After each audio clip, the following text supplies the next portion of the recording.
5 seconds. As you are aware, sir, under the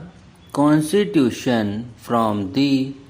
last date on which the resolution was passed by either House of Parliament, the proclamation or the administration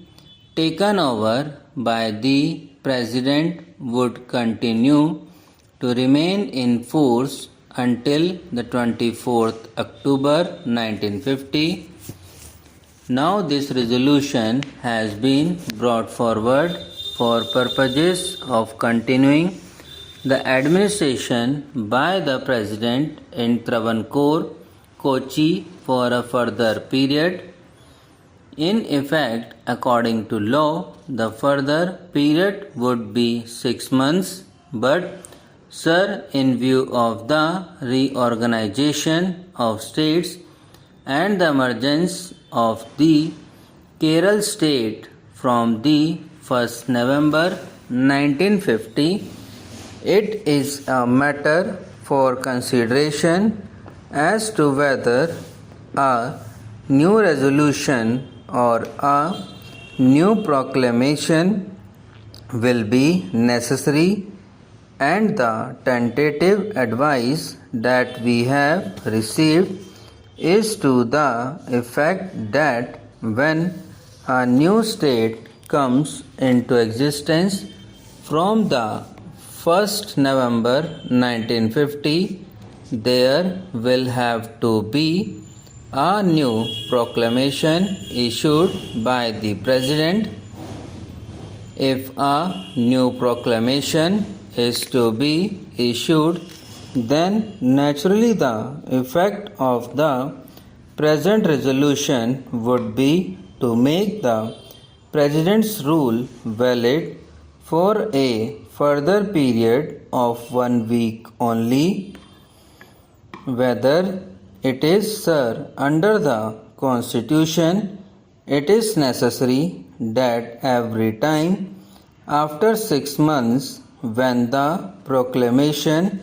is to be further extended, an opportunity should be given to the honorable members of the two houses so that they can know how the administration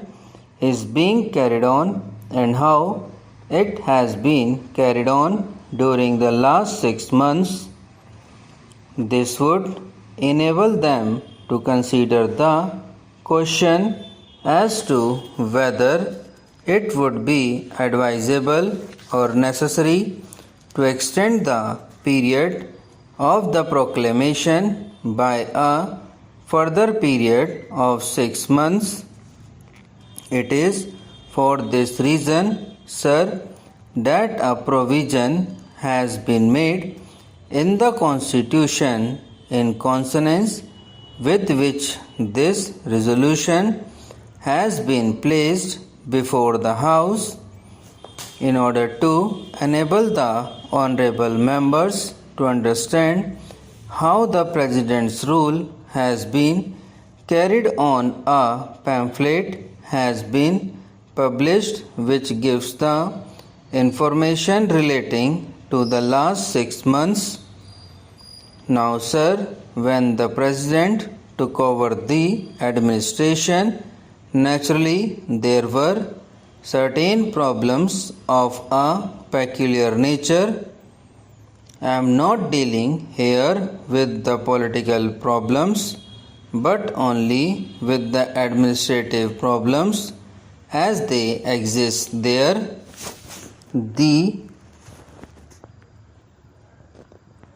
Was the problem of procuring food grains from the surplus states.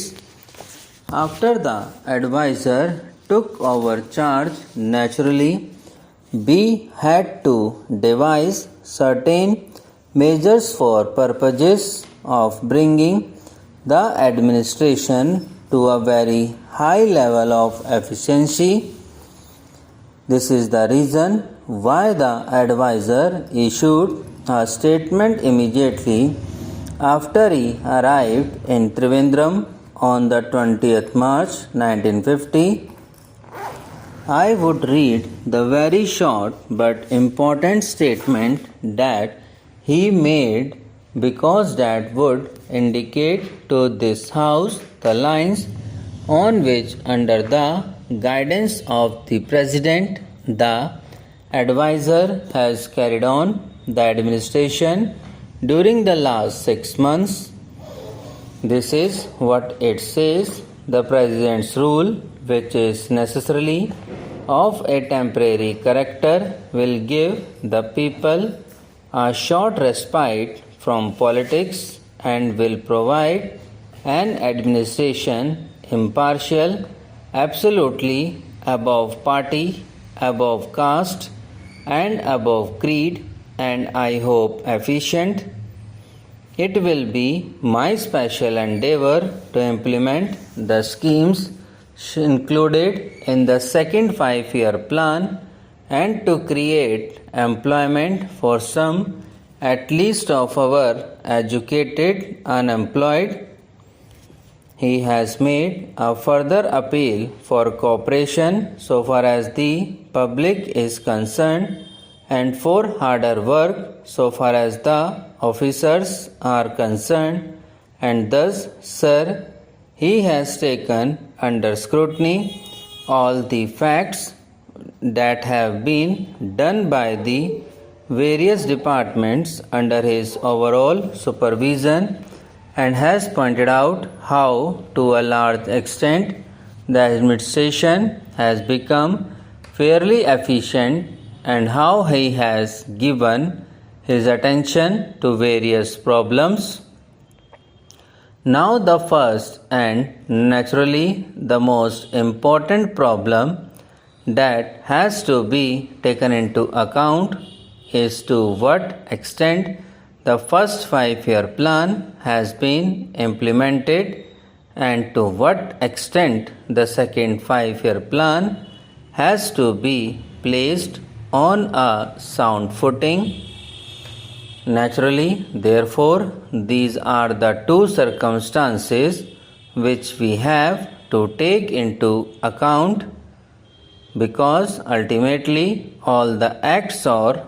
omissions, if any, will be judged by this particular target, namely, to what extent the President's rule has succeeded in implementing the plan. After all, you will find, sir, as the advisor has rightly pointed out, that the President's rule has height to come into existence under exceptional circumstances. Now, even if there are certain exceptional circumstances, it is absolutely essential that the continuity of the progress of the nation has to be maintained, and therefore it is not merely an administration in the routine sense of the expression, but we have to carry on the various welfare schemes as they have been envisaged in the first 5-year plan to the extent that they remain unfinished. I would invite the attention of the honorable members to what has been done so far as the second plan is concerned.